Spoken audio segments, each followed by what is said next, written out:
Comme tous les ans, nouvelle année rime avec Dry January et cette année, dans certaines caves à vin de Besançon, de nouveaux produits ont fait leur apparition. Tony, vous êtes gérant d'une cave à vin à Besançon et vous proposez des produits sans alcool, c'est ça?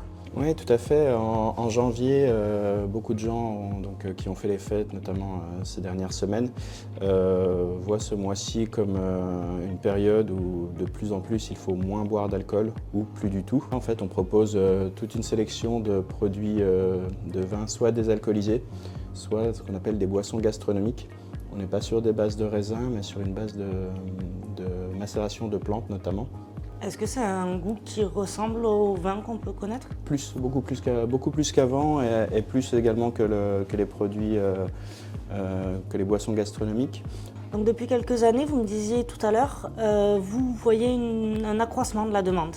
Oui, tout à fait. On a un accroissement de la demande sur les vins sans alcool, mais aussi sur les boissons sans alcool, soit cocktails, soit digestifs. La preuve, on a normalement du blanc, du rouge, du rosé.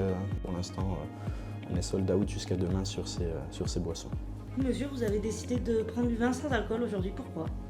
Parce que tout le monde en parle de plus en plus et puis que j'avais envie d'essayer. C'est la première fois. Avec ma femme, je prends un petit verre d'apéritif. De vin, donc là, on changerait. Aujourd'hui, 2/3 des personnes de moins de 35 ans se disent prêts à tenter l'expérience. Bon, par contre, du côté des plus de 50 ans, la tendance est moins suivie. Ils sont 39% à envisager de faire le Dry January.